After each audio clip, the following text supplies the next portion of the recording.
Welcome to the Rich Dawn, where eternal beatitude begins in this life. I'm Kyle Dean, and today I have with me Jason Robert, a husband and father of two, an engineer by trade, and my cousin-in-law. Jason, how are you today? Oh, I'm doing great, Kyle. Awesome. Doing great. Yes. So you are in from Southern Maryland, is it? Yeah, from Southern Maryland, from St. Mary's County. Yes.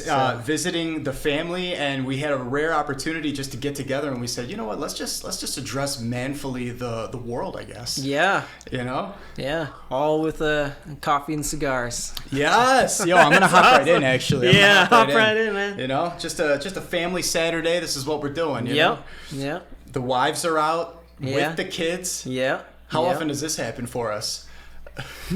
Not very much. And just have a conversation, coffee and cigars. Yeah, it doesn't happen too much. It's not bad. Shout out to our fam. We love you. Yeah. And so you are my first interviewee that is not from the Western New York area. Mm-hmm.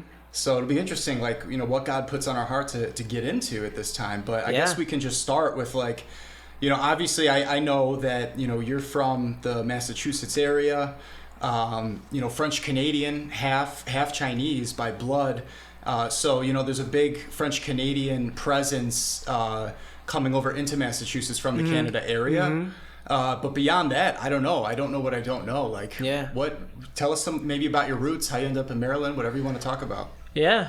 So, my dad's side of the family comes from Western Massachusetts, and they're French Canadian. In fact, the funny thing is they're actually more foreign than my Chinese side of the family. My grandmother, my grandmother came over when she was 18. Or I think she was an adult by then. She came down to Western Mass, and so she was there. And met my grandfather. I know she spoke with a more of a heavy Canadian or French Canadian accent, whereas the Chinese side of the family was actually in the United States for quite a while. I think since maybe the 1920s or something like that. I know my grandfather was born. Both my Chinese grandparents were born and raised in on Oahu, Hawaii. So yeah, in the United States, so they've been around. Yes. Sounds better than Maui right now. Yeah. Well, that Hawaii at that time was a very different place, and so I'm always amazed by how he basically, my grandfather raised 5 kids off of one income, off of like a blue collar income. My grandmother stayed at home. She cooked, she cleaned everything, she even sewed the clothes for my parents and their siblings. So she did so much work, and that's amazing. Awesome. So yeah. Wow. And so I mean, so on the Chinese side of your family, it came over a century ago, probably maybe ducked communism then. Yeah. In that regard. I think it was more like I'm not sure if they talked a whole lot about the communists, but certainly I think it was they saw that the economic opportunities in the United States were a little better. That's actually a good question. Maybe I can ask my grandfather if I, maybe stuff like that or. Sure. But yeah, that was probably one way or another. I think the economic opportunities were a little better in the States. So. Right. Yeah, and it was really spreading in Russia back then, and then it spread to China, of course. We know, but. Yeah. Yeah, and then so I mean, I'm also of mixed cultures by blood. I'm like Catholic Buffalo of old. We had like quadrants in this area. Yeah. Where everybody stayed in their own space. Like you had the Irish, the Italian, the German, and the Polish. And so it's just been really interesting coming up in this generation and reflecting on what are my roots? How do I identify? That's like a huge thing nowadays, right? Identity politics. But it obviously goes deeper than that. I'm not into that, but just understanding one's roots and understanding where one comes from. And, I remember reading something somewhere along the lines that if you're of more than one culture by blood, that you almost have like a cultural schizophrenia. And I don't know, I've wrestled with how I feel about that, because on one hand I recognize, like, I wasn't raised to know Gaelic, Italian, German and Polish from a young age when your brain's a sponge and you can do that. I know that's a lot bigger in Europe. But so I'm not going to ever fully identify with any one over the other. But on the other hand, I'm like, isn't like humanity and in my case, my faith life, isn't that like the real root of civilization? I don't know. What are your thoughts on that? So I've actually kind of struggled with this myself, of like, who am I, who am I actually? Am I a French, am I French, or am I Chinese? And what do I really, identify with? Considering, the only language that I know is English. Right. And I only know traces of, Chinese tradition, especially around the Cantonese area of China. Sure. I only know a little bit about like the food, and that's the thing, is like I don't speak the language. I don't really know a whole lot I know fragments of the culture. I don't really know how to cook Chinese food. So do you know how to cook? Yeah. Okay. Yeah, you're all right. I'm okay. Yeah. But yeah, and the same is true with the French Canadian side. Is like I didn't really speak the language. I don't really know, if you can tell me, like, what is Quebec like? Couldn't really tell you. So I'm just, I think growing up in the United States with none of those languages, it can't help but to separate you from it in some sense, right? I mean, yeah. So it kind of goes into what I think is kind of how the United States works. Is you kind of have, a lot of people immigrate from other countries, and then you kind of go through public school, and they kind of form you into an American. And that's kind of how I think it works. Is like, on one hand, we, try to, celebrate. On one hand, we're encouraged to celebrate our traditions, yet at the same time we're also there is a kind of a push to be like an American. And then the next question is like, well, what is an American? Like, what is distinctively American? It's like, and when I say America, of course I mean, the United States. Obviously there are two continents that are North and South America, but what I'm going to say is shorthand is American, the United States. Sure. But it is kind of like, it's on the one hand it's like, yes, I can say that I'm Chinese, and I can say that I'm Canadian, but those are just kind of, they don't really mean a whole lot in in the practice of my life. And I'm kind of sad, because I would love to be like, I want to know like what the what the French Canadians do, what their songs are, Yes. Especially songs, like, if you can, know the lyrics to the same song that kind of binds you as a culture, that's like there's something there that you can never really get from something else, I know totally what you mean. I mean, I found myself, Veterans Day, 4th of July, like really cranking like pro-America tunes. Yeah. Because I want to have something to be proud of in a certain sense, in the good sense of the word, right? And it is. It's wild. Obviously, things have changed so rapidly, even within our lifetimes. We're the same age, mid-30s, and so it's you try to figure out, how am I going to identify and plug in. And I don't know about you, but for me, at the end of the day, my grounding is in my faith expression.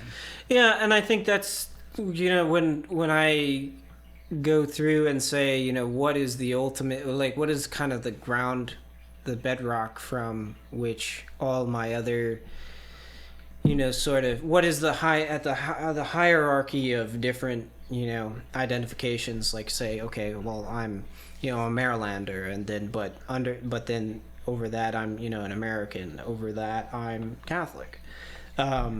Yeah, I was thinking, what ultimately is that highest sort of identification, and what is that what is that bedrock?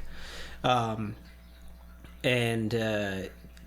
I've been thinking, well, if it's ethnicity, then shoot, I don't know where I am. I don't know where I am, man. It's like, where do I ultimately belong? And if I would be like, well, I want to go back to my roots, would I go back to Canada or would I go back to China?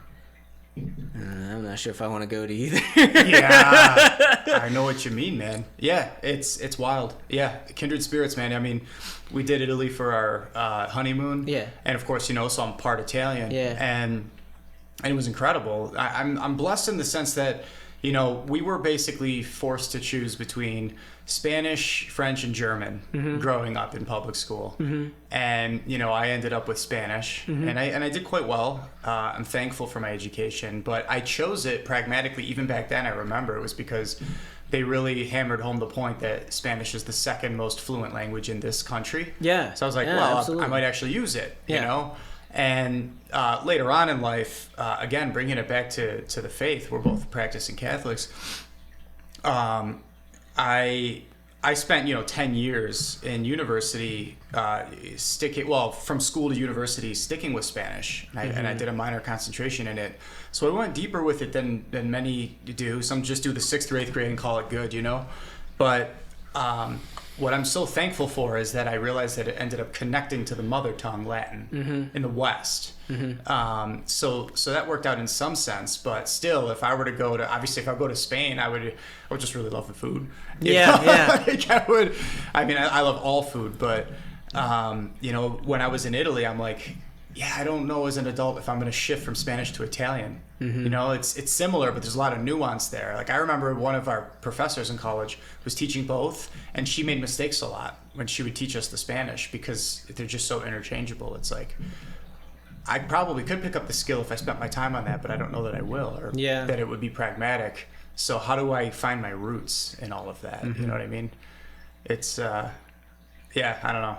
Got 4 countries to choose from, I guess. Yeah. And I took French in high school, so I know a little bit of French, but not a ton. I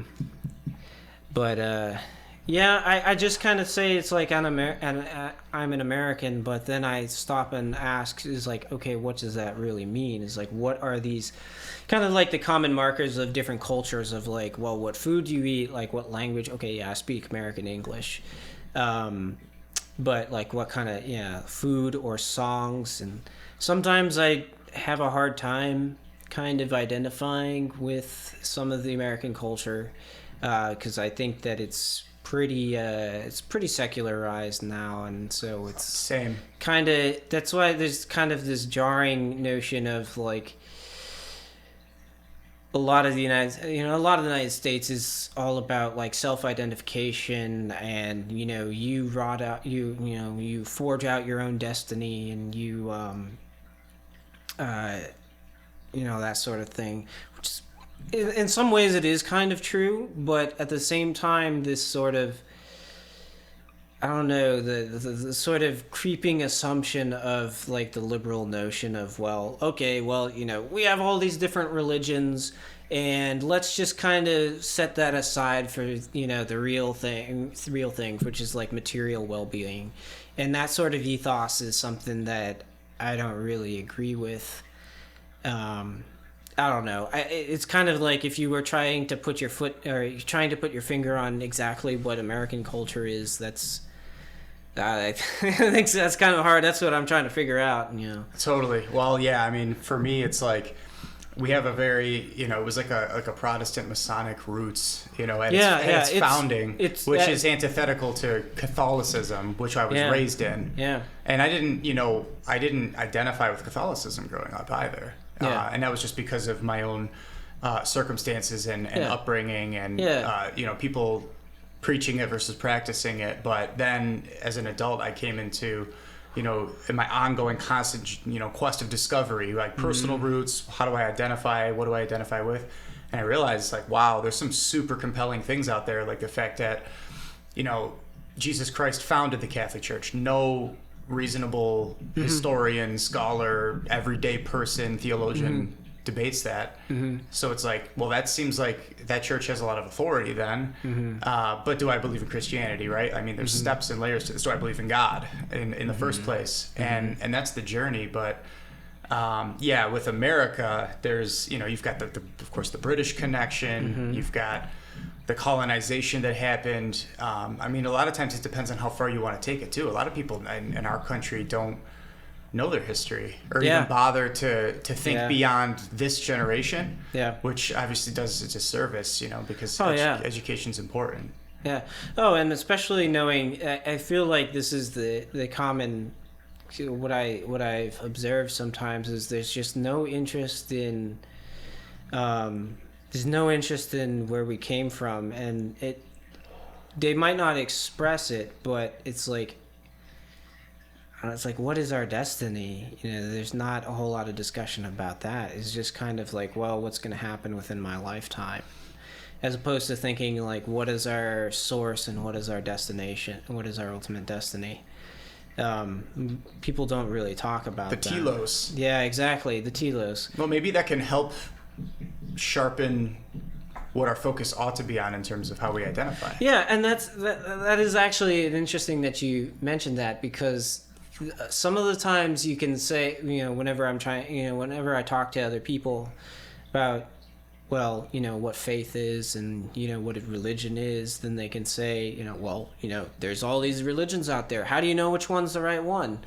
And I think that it's something that, we got to have a good, response to that. And that's kind of the journey that I went through, and saying like, okay, well, we can start with, did the resurrection actually happen? Because if it didn't happen, then I think it was at St. Paul's, like, we might as well just go on our merry way. Right. It's just like, if our faith is a lie. Yeah, exactly. This is not based off of truth, then it's not worth pursuing.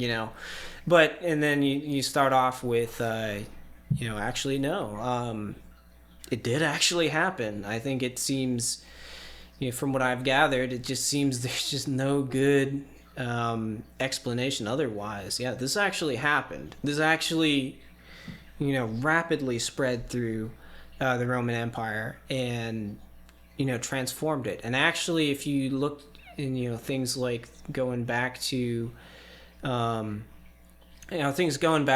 where do we get the roots of all of like the values that we hold dear, like just the simple fact that every human being is like intrinsically valuable.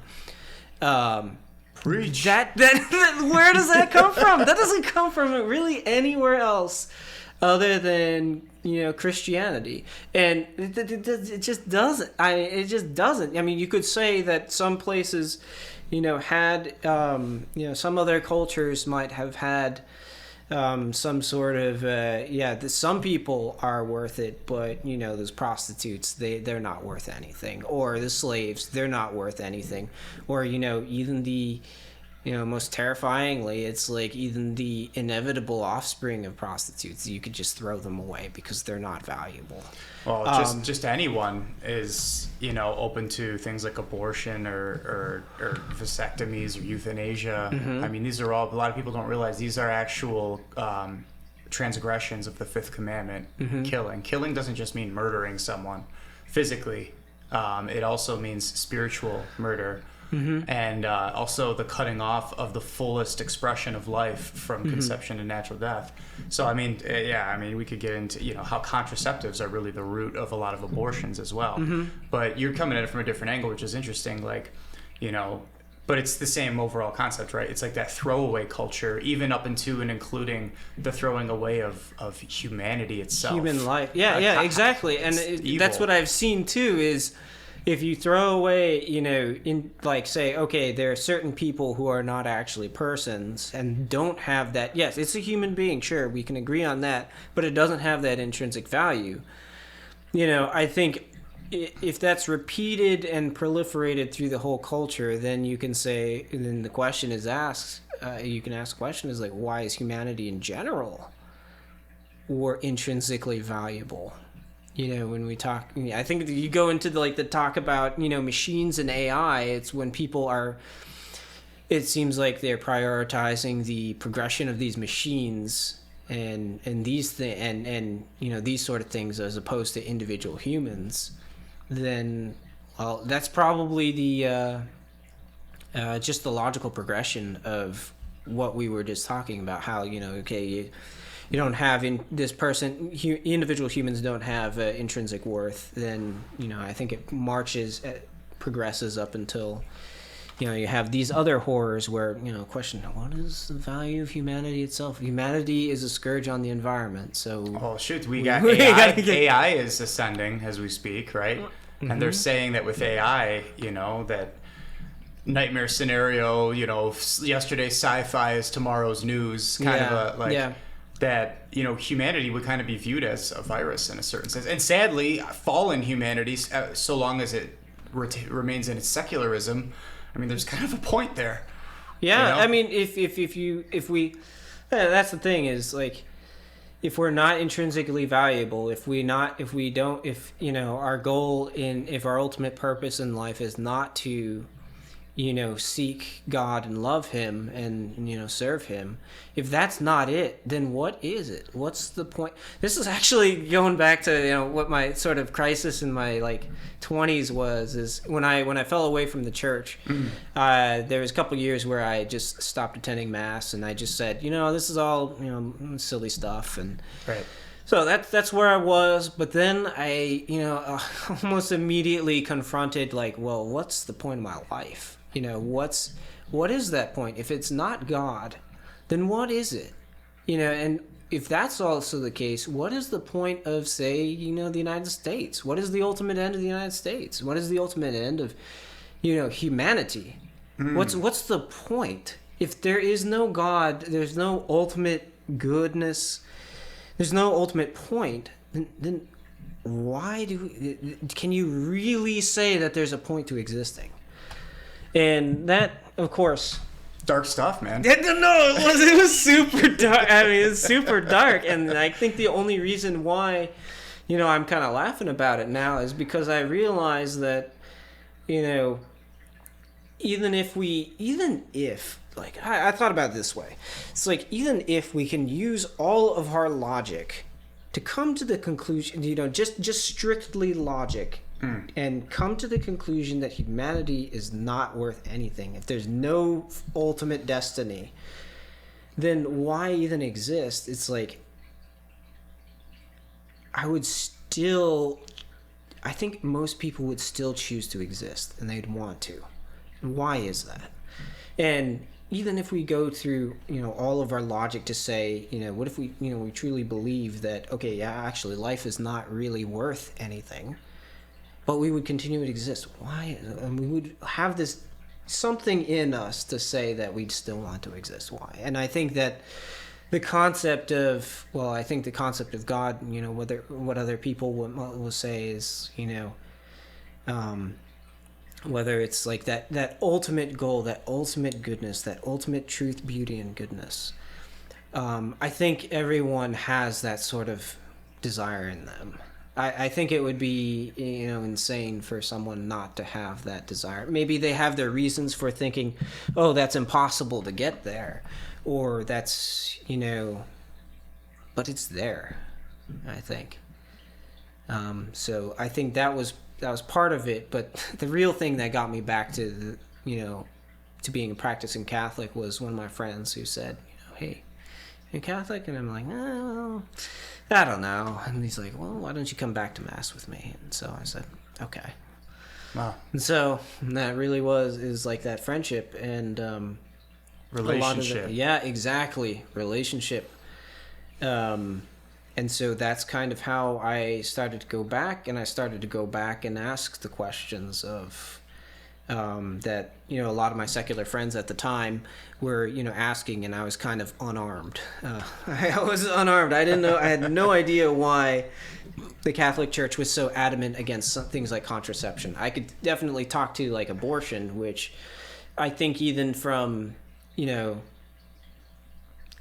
secular perspective, I don't think the arguments are very good, but I think the concept of contraception, was is kind of a mystery, and I didn't know why they said that contraception, Catholic Church was so bad. But the jump is if you want to be selfish or you just want to have pleasure without any consequences, and the contraception fails, the next step is to kill the baby. Well, yeah, exactly. Yeah. You want to continue, if you want to go the full circle, like be consistent with your idea of sex is pleasure only, or sex is whatever you want it to be.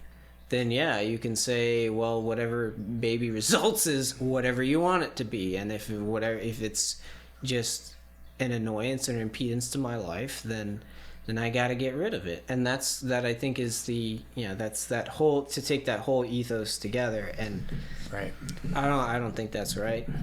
No, and that was really deep. Thank you for sharing, Jason. I mean, for me as well, I had a kind of like a mid-20s crisis of conversion and coming to the faith, and just recognizing that I didn't fully understand a lot of things, and but my way's not working, like one of those. And surrender. I did a radical surrender prayer and moment, and I realized somebody told me early on, and I'm very thankful for this piece of advice. It's like, when you're kind of in the depths of despair and moments like that, it's like, if you're being objectively, obviously it's a very subjective experience, and you're kind of locked in that in the moment, and I don't make light of that, but objectively speaking, when you get out of yourself, it's like much more selfless to do that. It can become very selfish. Like obviously people with a melancholic temperament need to be especially careful about that, where the self-wallowing can almost become its own form of pleasure in a way, because it's what you're used to. And that's not acceptable at the end of the day. Like, and I learned, someone told me, they were like, yo, go to charity, like go do charitable works, go do things. And I was like, I was going to homeless shelters, I was folding clothes at the local St. Vincent de Paul. I was doing all these things to get out of my own head. And it worked. It was like, wow, wait a minute. And see, that's paradoxical, because when you think of, when you use, when you're in that frame of mind, you think about, what am I gonna like? What is gonna make me happy to get out of this funk? And it's not gonna be do unpaid work for strangers, right? That would not be your first point in mind. But that's what folks wiser than us would say. Right. And guess what? That's what works. Is even to this day, I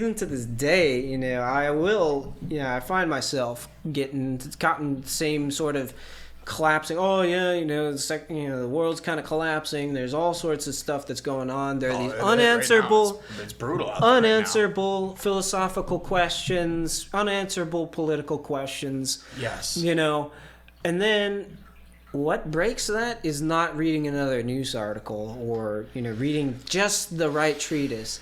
Is going home and giving my kid a hug. Yeah. Like, that's what breaks that sort of deadlock. And going out of the self to the other. Exactly. It's going like to the other. It's when your friend invited you back to church. Yeah, exactly. Relationship. Yeah. It's not because all of a sudden I found the exact philosophical proof that all of these things, work. That came later. But the first was like, hey, come back. And so... the engineering mindset can connect it all at a later date, right? Well, and I think that speaks to how the way into heaven is through the mind of a child.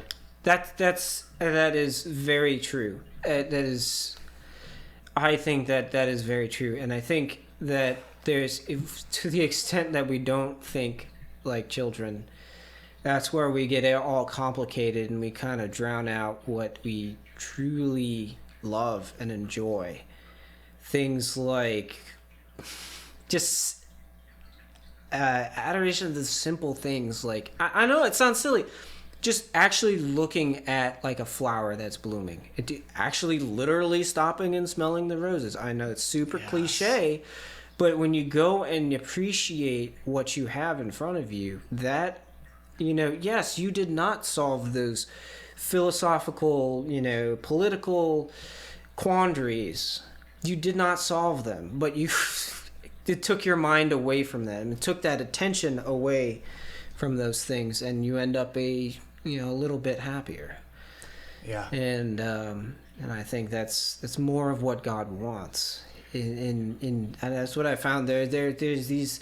It's the paradox of there's so many things. Yes, you could potentially identify all those endless multitudes of things that have gone wrong in the world, or the endless multitude of just unsolvable problems, really. But you could also just, do you shine your attention on that, where you shine on the attention that, well, we exist, that we are given this existence. Where did this existence, how are we given this existence? Why are we given this existence? And if it is, because we are made by a God who loves us, or we are given, the beauty of everything, of flowers, of sunsets, of the depth of the cosmos, the depths of the sea, all these beautiful things. And you ask, well, why is that? Oh, it's because God loves us, and he wanted us to get all of this stuff. He wanted us to participate in wonder. Yeah, why not pay attention to that? Totally. Right? Yeah. You can't, there's just things that, even in personal life that I'm like, I don't have good answers for these things. Right. Well,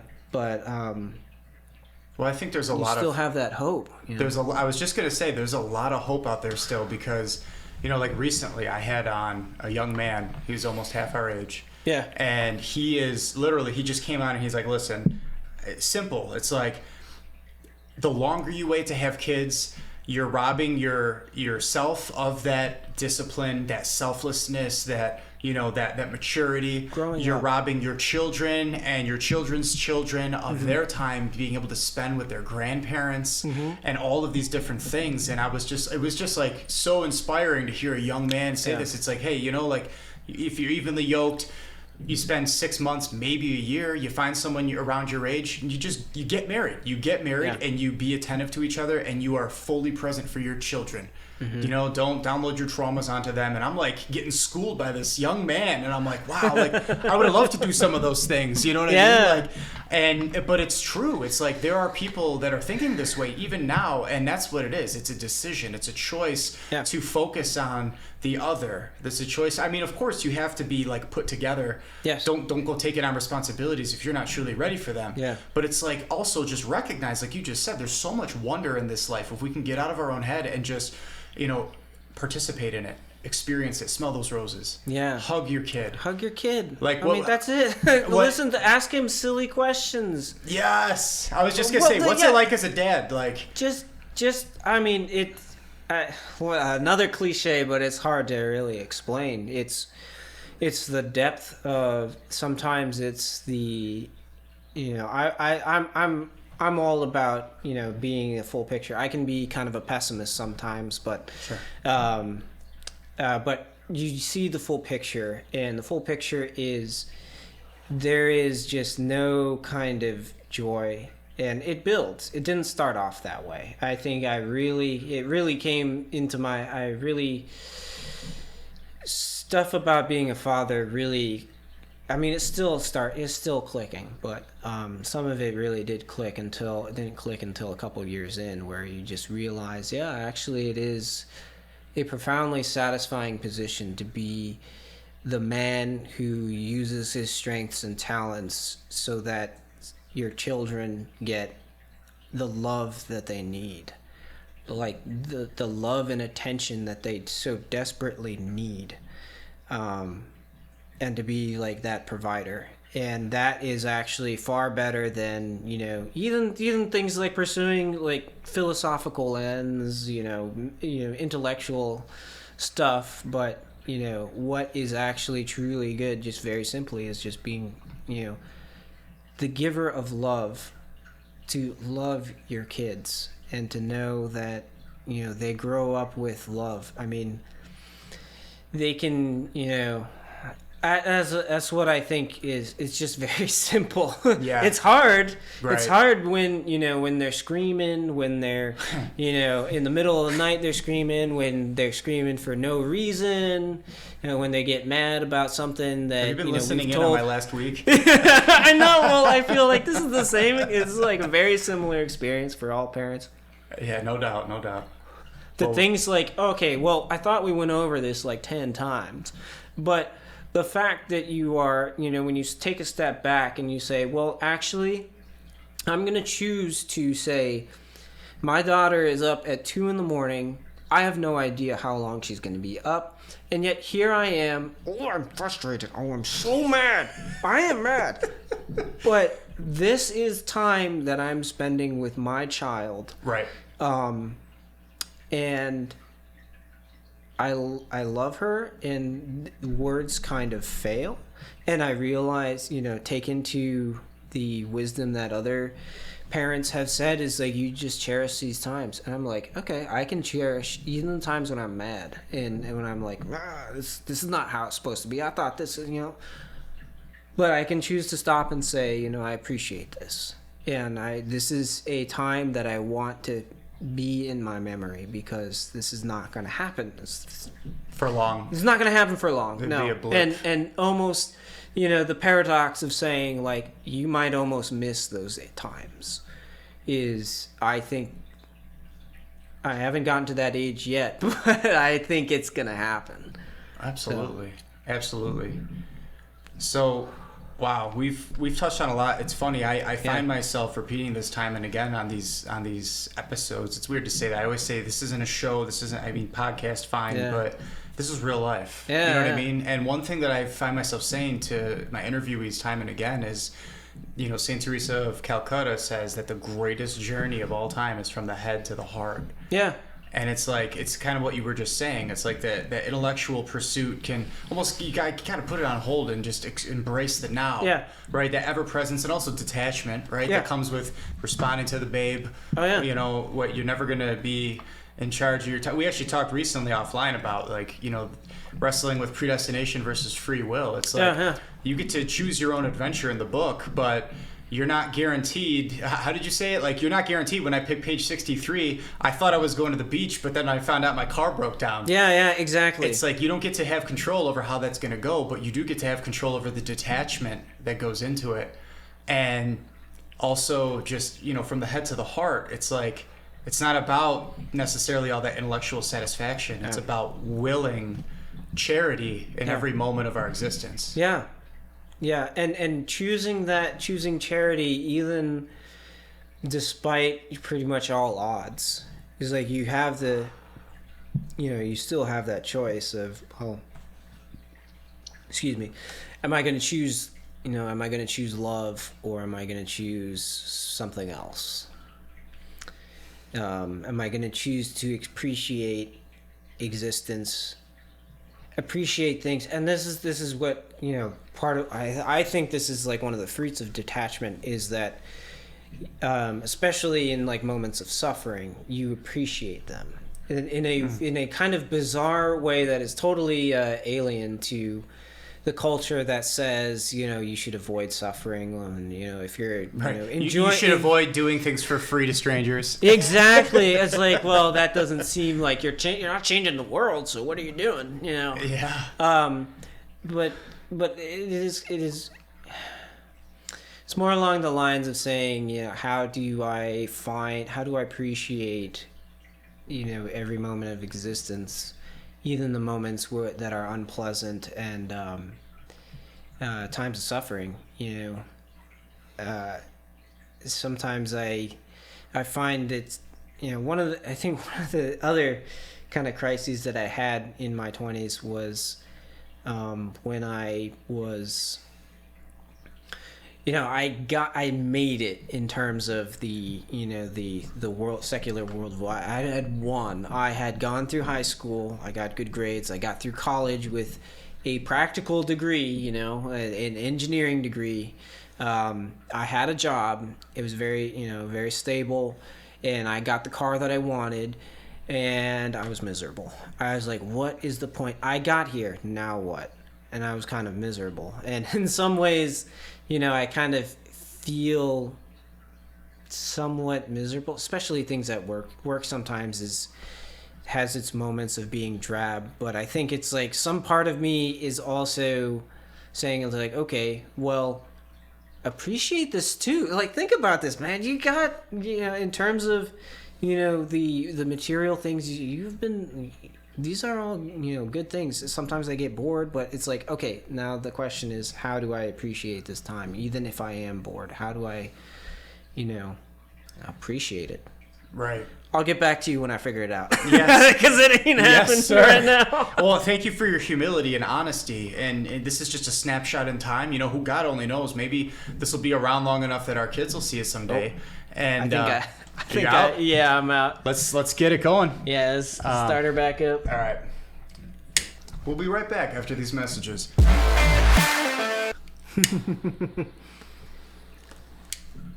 Yeah, but like I was saying, our who knows? Maybe our kids will even see this someday. And this is just a snapshot in time. I mean, yeah. There's that's one thing. Like I kind of a value add that I've done for our community here in Western New York is through our ministry. We've given people the tools to understand, the 7 heavenly virtues, the 3 kinds of grace, the 9 levels of prayer, this blueprint to sanctity. And part of that too is understanding the temperaments, right? The Catholic temperaments, and just recognizing that, we were born somewhere on the radar, right? Bloop, like you are here, but where you ought to be is in the center. Yeah. Our Lord and Our Lady uniquely throughout their lives were in the center. They were kind of like lacking temperament because they just, perfection of virtue step by step. And, there's this wild journey that takes place, right? Like you can be sanguine and you can be really happy all the time, but you can be aloof or lusty or just superficial.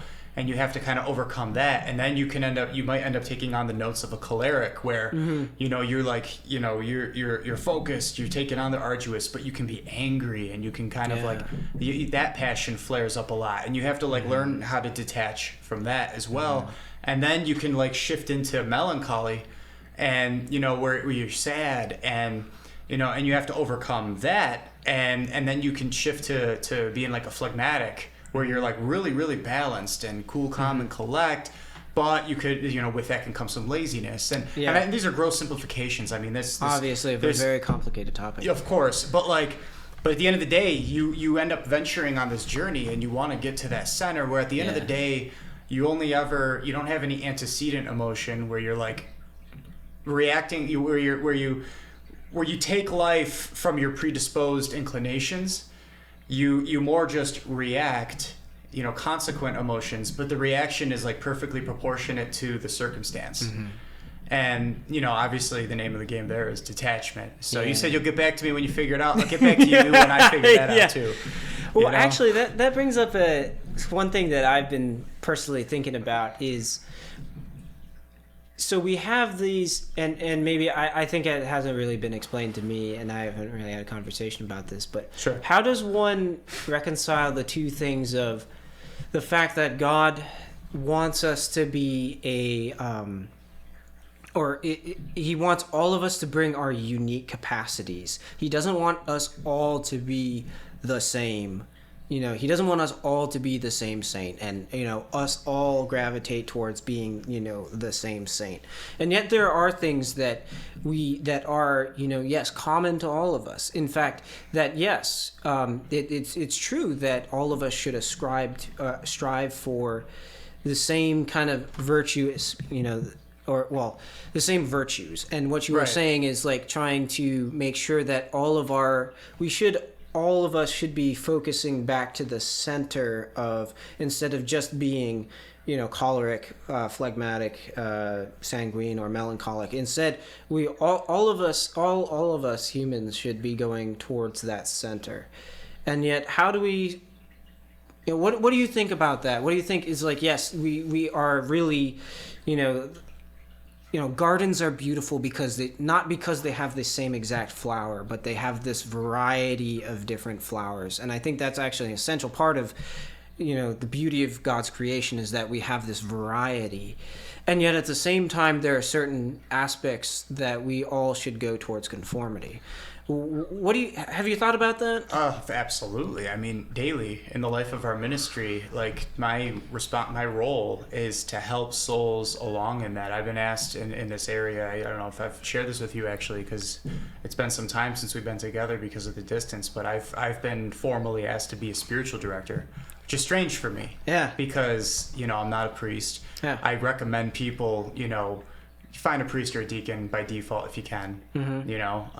It's just a great practice. But obviously Francis of Assisi, Catherine of Siena, there were people out there and God grant that I get even remotely on that level someday. But So I have to help identify with people where they are on that on that roadmap. Yeah. So my answer to your question would be, cater the virtues that you work on to your current state in life. Right? We're not all called to work on the same virtues or to excel at the same level at each of those virtues. And, there are mystics that have pointed out, like, we're going to get these, like, crowns should we make it to heaven. Yeah. And they're going to be uniquely adorned with these jewels. Yeah. And they're going to reflect our virtues. Mm-hmm. And, like magnanimity, for example, it's the claiming of the honor that one is due. Aristotle defines it as. That's something that I meditate on a lot, having been thrust into the media without my necessarily even will in my life, throughout my lifetime. And I found a way to turn it into a positive. And, that's an ongoing journey. People who have never had that kind of a life experience are going to exercise the virtue of magnanimity in a different way, right? Like, or the virtues of poverty. A king is going to exercise the virtue of poverty, or the evangelical counsel of poverty, I should say, differently than, somebody who's homeless. Right? And so whatever that jewel is ultimately going to look like, that, think of as metaphysically more so than imaginatively maybe, is going to be unique to that person. And but no matter what's common to us all, as you said, is that we do need to strive for a superabundance of all the virtues that we can. And no one's exempt from that. But it is catered to your state in life. And the only way that you're going to do that successfully is to root out the opposite vice, because nature abhors a vacuum. Yeah. Right? You have to replace it with something, or else you'll fall into despair, or whatever the thing might be. There will be an imbalance. Some other vice might creep in that's adjacent to what you're working on in the moment, right? And that's the name of the game. Yeah. Because I think one of the things that we see in our culture is we see this this exaltation of variety and exaltation of basically what it is, everyone's different. And it's okay. Singularity, that's a vice. Yeah. The vice of singularity you're talking about. Well, yeah, and it's like the common culture is saying, is speaking against the vice of singularity, but I think it is also doing it in a way that is kind of unhinged. It says, well, we are all a different variety because we have different ideas of what virtues are. And that's where we would say it's like, we would agree.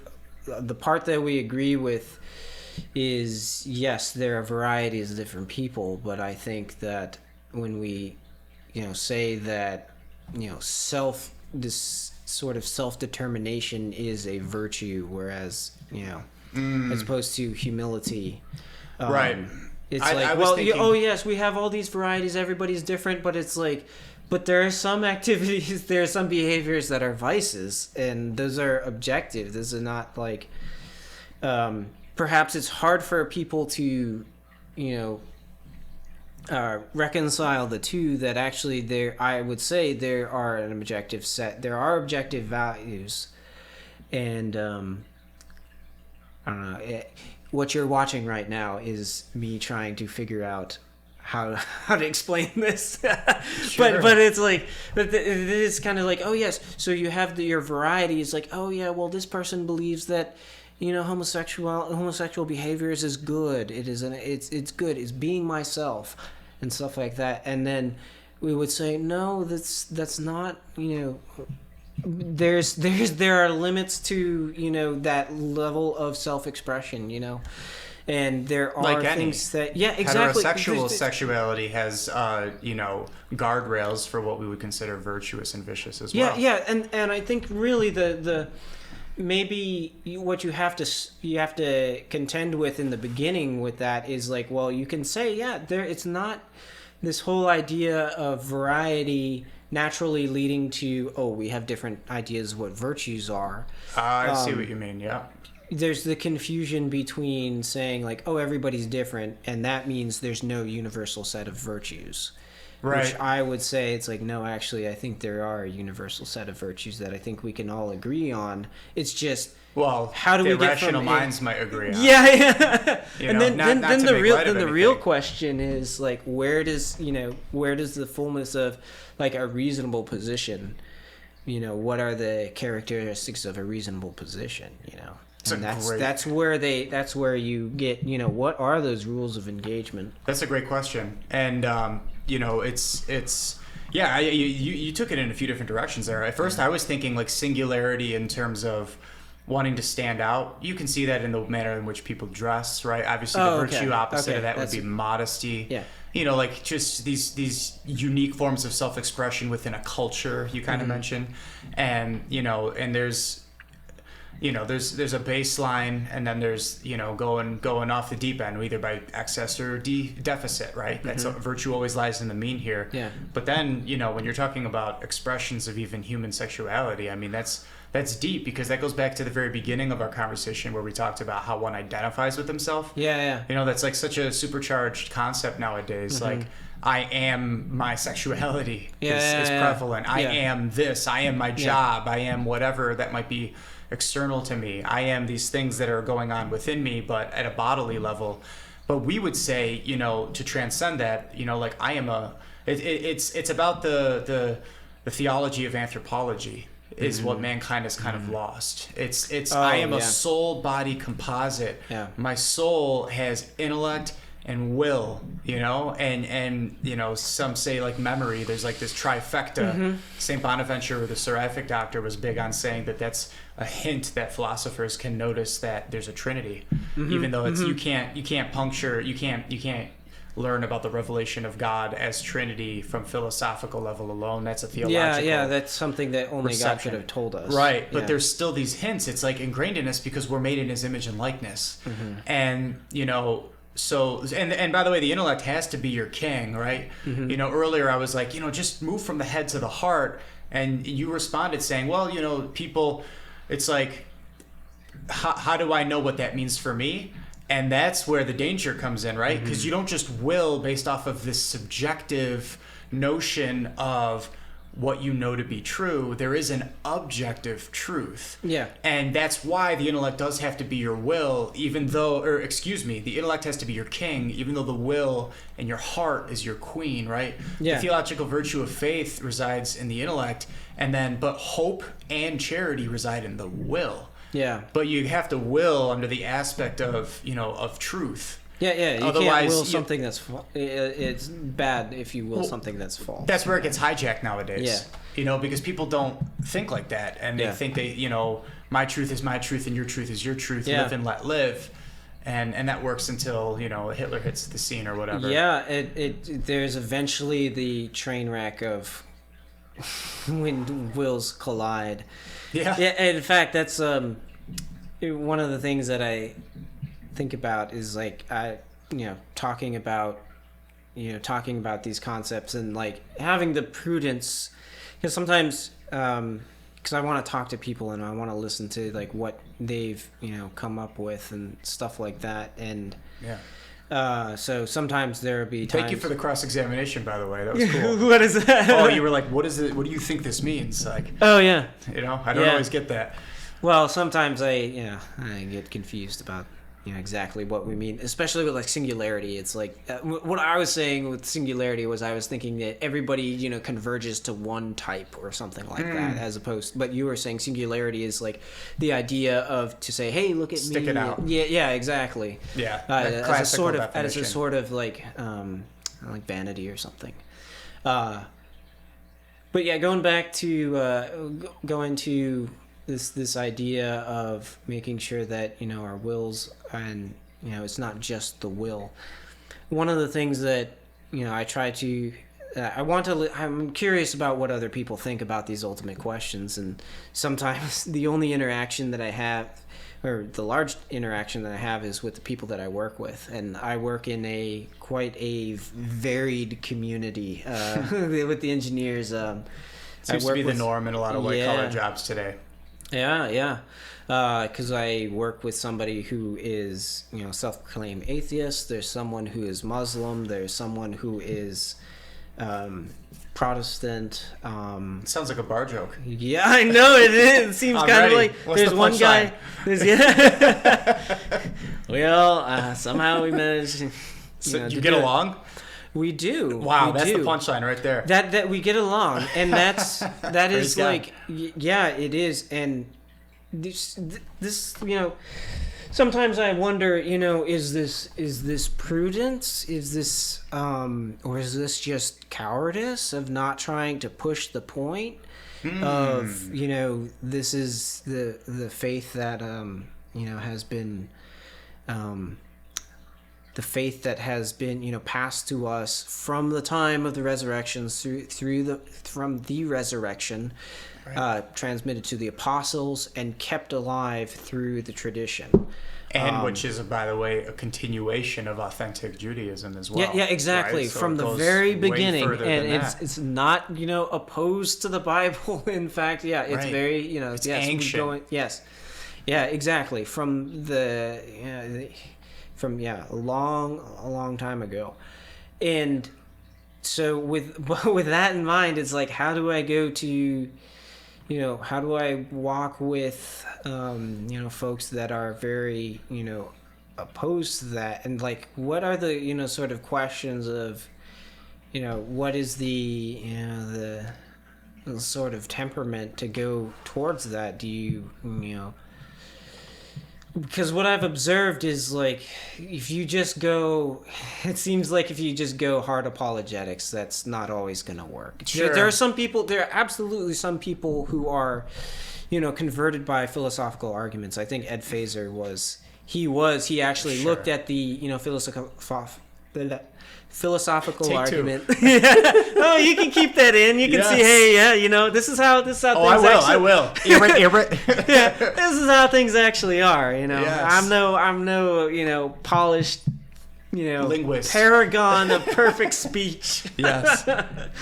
But like you're saying, but someone like a choleric would take it head on. Oh, you want to do apologetics? You want to debate tit for tat? Well, and people love that, but then other people. But and it's trying to gauge how are we going to walk towards truth without being a sort of relativist. I love the way you said that. Like, is this prudent or cowardice? Because those are like, talk about a paradox. That's what I would say. That's what I kind of struggle with. Is like, am I just being... Because the last thing I want to do is just be nice and disingenuous. Right. And I feel like I sometimes go that route. I go too much on just trying to make people feel comfortable without, like, having some challenge of, well, what do you think the truth really is? You really think that... everyone just believes what they believe and that's it? I've got the perfect solution for this. What's that? All right. So you can break down for them that, the Catholic Church is the church that Jesus Christ founded. Here's why I am a Catholic and not a Protestant, a Muslim, an atheist. Yeah. And, by the way, as a half Chinese American by blood, look at how this church has been around for over 2,000 years, about 2,000 years, longer than the longest Chinese dynasty of old. Yeah. And it obviously doesn't even have to do with specific culture, but the point is pick any dynasty from any culture. Yeah. The Catholic Church has outlived every empire. It's still here, right? That's one powerful proof. Yeah. And or you could just send them this podcast. Yeah, there you go. This is the complete solution here. This is all you need. You watch this thing and then boom, boom, you're click. Catholic. Yes. No, obviously it's relationship, and you have to also defend. You don't want to lose your job over it because you have a family to take care of. Exactly. And All it's like, aside. is that like the proper place? Is like, and know that you got to be able to be detached to the point of like even if I did my best and they're still atheists or whatever, is like, okay, well, that's perhaps God wanted somebody else is going to be the instrument of obviously, I mean, we can say that it's always going to be the Holy Spirit who convicts. Of course. So it's not going to be our words. Right. alone, Well, yeah, and again, all joking aside, it's like, prayer, right? Prayer is something we can all do for those we love. I think if my coworkers throughout the history of my career had any idea that I was praying for them, let alone how much, some of them would be weirded out. I'm sure they would be. They'd be like, what does that do? Yeah, some of them would be super appreciative. Some of them would be like, wow, that's such a nice sentiment, even though I think it's a waste of your time. Yeah. Whatever. And it's neither here nor there from my perspective, because I'm self-confident in my beliefs. Yeah. And in the efficacy and the power of prayer. Yeah. And, as a slave of Mary, personally, I'm consecrated to Our Lady. She has ultimate dominion over where my prayers go. Yeah. You know what I mean? And I think there's a childlike comfort to that. Yeah. It's like, do the rosary every day. Yeah. And you can always blanket say, I pray for all those who asked us to pray for them. Mm-hmm. Pray for those who have no one to pray for them, right? Those are all great. But at the end of the day, people can vie. People ask, obviously, as a leader of a ministry, you get asked for prayer requests on the daily. And, there's only so much that you can give. But Our Lady knows precisely where to dole all that out. You know what I mean? And also, this is something that's come up in a few episodes. Like, you can't treat people like trophies. People are going to see through that garbage immediately. Yeah. You know what I mean? That is so not authentic conversion, because authentic conversion is relationship. Yeah, that it is. Like with you in your 20s. Yeah, because I didn't have and going positively speaking, positively back to the church. Yes, it was a relationship that did that. And I think, I'm not sure what, conversely, it was the lack of relationship that, I didn't really know anybody in the church, and I didn't really have community. Mm. It's not really a huge point of that. I don't think, absolutely. Community that's what I've found is actually, that is like an essential part of Christianity. And you can't just do it by yourself. I mean, you see that in most all the world religions, because we as humans, we're designed to worship. We're designed to long for our Creator, whoever, or dare I say whatever that may be, for those who are confused, deists or whatever. And community is ingrained. I mean, I remember I was a practicing Buddhist for years in my college days, and I was still figuring it out. And, they were really big. They taught, me the whole theology of it. I mean, some consider it a faith. Some consider it just a philosophical tradition. It depends on what you believe. There's atheists and theists that are Buddhists. But there's basically three main tenets. There's the Buddhahood, the Dharma, and the Sangha, right? The Buddhahood is like embodying that life of, striving for enlightenment and detachment. Unfortunately, your end is nothingness, not God, which is which is the opposite. There's a convergence incompatible to true faith there. But then the Dharma is the teaching, transmission of the doctrines, essentially. And then you've got the Sangha, and the Sangha is the community component. Yeah. It's literally one of like the central components to that. And you see it in Hinduism with the Triguna, right? You've got like Brahma, Shiva, and is it Vishnu? I don't know. But you've got these three main like Brahma's the creator, and then you've got the destroyer, and you've got these different components, but there's a communal aspect to that. Yeah. Because they have relationship with each other. And, obviously with Protestants, I mean, we're talking about the same God. Yeah. So it's a lot easier to build a bridge there. But at the end of the day, and of course with an atheist, it's about, I think you eloquently nailed it, or earlier in our conversation, that whole idea of recognizing that there's something out there that's just the appropriate response is nothing else but wonder. Yeah. You know what I mean? Yeah, I think that's the one thing that, and one thing I would say, actually, in my experience, oddly enough, I think my most enjoyable conversations have actually been with my friend or my coworker who's atheist. Wow. I think, because I think there's things that he recognizes, like, that he wants to be remembered. If anyone would remember him on his tombstone, it's that he was, a loving father and a friend. And you're thinking, I haven't really, pursued it, but it's kind of like would say that the greatest thing is a love that transcends death. Well, why don't you go further with that? I mean, Totally. well, yeah, sure, you might think that everybody has their own religions and their own, but why not stick with, okay, what is that love that transcends death? You know, what do you think that is? Because we would say, yes, I would say as a Catholic, yes, I am pursuing that love that transcends death as well. You know, that's what I want. That love that transcends death actually came into our existence, or came into time. Praise God.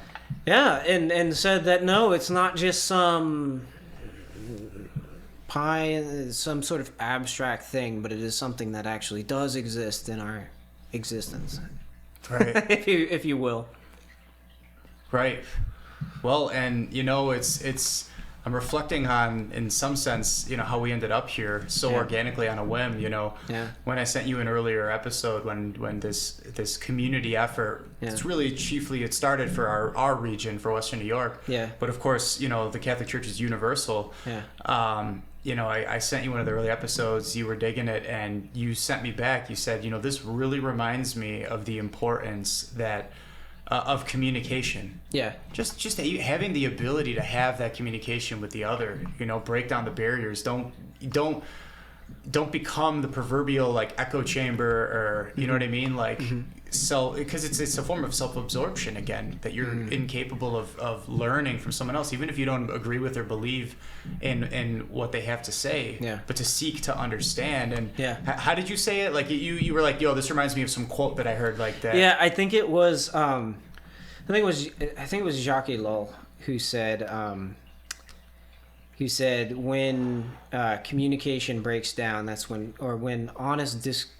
honest conversation ends, propaganda begins. And I think this is actually, I'm glad that you brought this up, because this is one of the things that I've been thinking about in terms of, you know, where has the culture gone wrong? Where has all of this, why is a lot of this stuff messed up? Why are people who are connected with the internet so anxious and without community? Like I can see it in sort of anxiety and this simultaneously you are free to say anything, but if you say the wrong thing, you get mobbed by everybody on the internet. Why is that?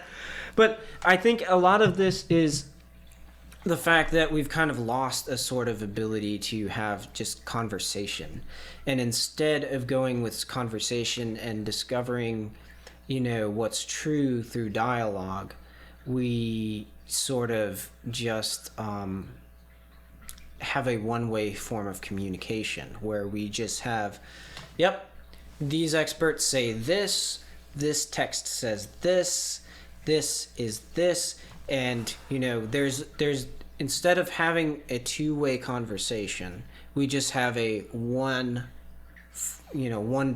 directional conversation, one directional flow of information. A reception. Yeah, just reception, never a response and a back. It's almost like if you have a tennis match with just serves. It's like you just kind of have like, okay, well, we create all of the best arguments. Yeah, I know. But then it's like, it's like you just have, do that, and then the other person just, they're just constantly doling it out. It's kind of like there's almost like a wall behind people, and they, you know, catapult stuff over the wall, and then somebody gets mad and they catapult stuff over this wall, and then back and forth. Sure, you can say there might be some back and forth, but it's really just one directional, and it turns into almost like a contest of wills, as opposed to actually, you know, being humble and stopping and listening to what the person actually has to say, and say, well, you know, on one hand, it's like, well, this is what I actually believe, and, you know, this is where I hear you, but I disagree with you. That's kind of been lost. And I think just through the way that we communicate, you know, through one directional things, is I've noticed you lose out on a lot of the whole picture. Like a lot of times I am tempted to listen to podcasts of people that I'm like, okay, these are the good people. I know these people share my kind of political beliefs. And so, but then when I listen to them, I feel like, yeah, I agree with a lot of this stuff. Even the people that I, agree with, like, politically in general, is like, I feel like there's something missing here. As much as I, am tempted to believe that all these liberals are just all the bad guys, I'm actually curious, what do they actually say? What do they, and I think the only time that you will actually have something like that is some sort of dialogue. And I'm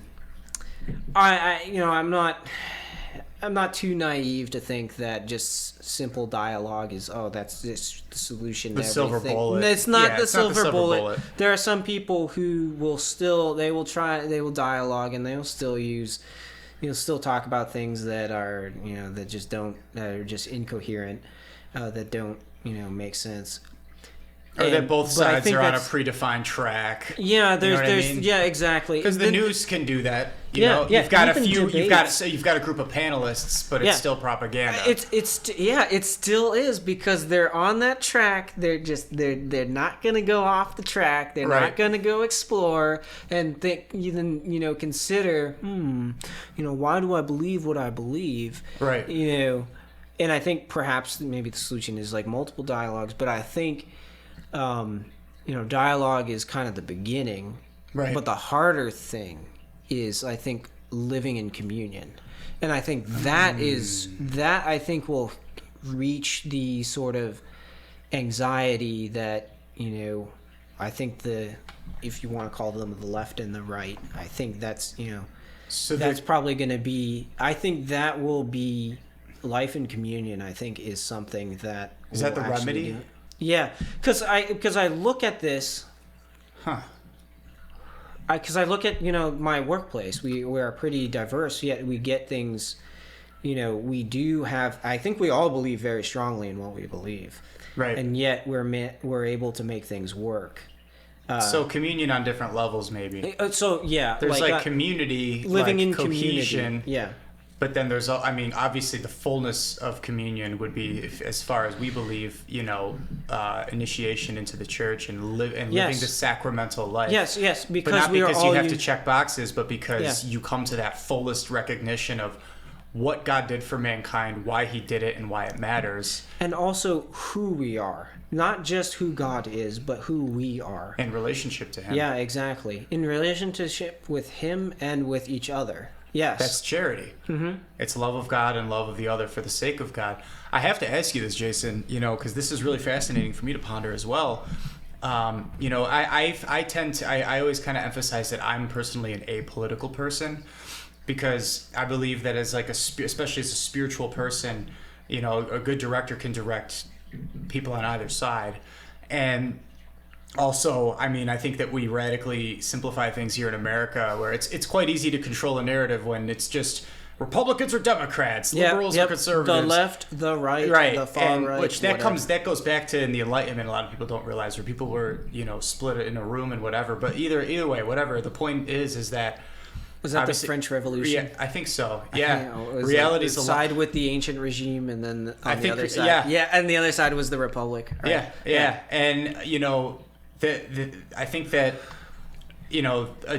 part of detachment, right? The virtue of detachment is to transcend that and to become kind of like the spiritual referee. Like, I don't believe you there, and I don't believe you there. You know what I mean? Yeah. But also, this is my question for you. Like, that all being said, that's my posture. I actually had a politician on recently who's running for. I don't know by the time we cut this video if he's running or ran, but. Because I'm willing to have that conversation. Here's my question. You mentioned how you've listened to a political podcast, and even the people that more align with wherever you happen to be on that spectrum, which we haven't even gotten into, and I don't feel the need to, but unless you want to. But here's the question: like, when you say, even when I'm hearing what they're saying, I'm going, I don't know about that, I don't know about this. Communion's the goal, or whatever the goal might be. Like, what is the total? Like, What would you need to see in order to be able to say that's what I can get behind no matter what. That is totally not propaganda. It could be a political answer. It could be something that transcends politics. But like you could think about those people. Like, what would you have rather them have said or focused on to be like, that's more universal. That's the truth, or that's the goodness, or whatever. Maybe because I especially think a lot about the question of LGBT stuff. Okay. Because and I can apply it from there, because you can say that depends on who you ask, but it's like the right says no, we got to get rid of all this stuff, this LGBT stuff, it needs to get rid of here, and the sort of left says that no, we need to celebrate this and embrace this as truth, as reality. And I think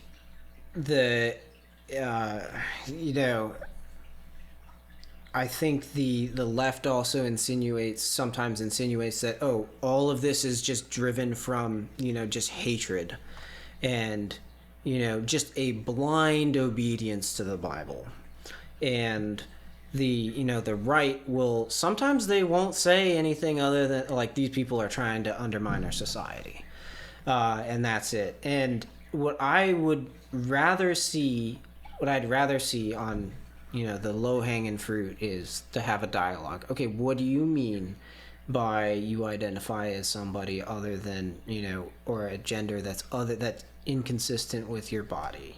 What does that Biology actually mean? at birth. Yeah, how do you know that? And have a discussion about that. Have a discussion how we determine our identities. What does these identities mean? Why was there any greater significance to that we're trying to get to? But I think what I would, the child in my heart would like to see is like, okay, yes, these are people. We are two people who never, disagree with each other, but nevertheless have some sort of rapport. And we can show that even though we have radically different beliefs, we can actually still have a relationship with each other. And that we can, have a friendship of some kind, or that we can actually work together.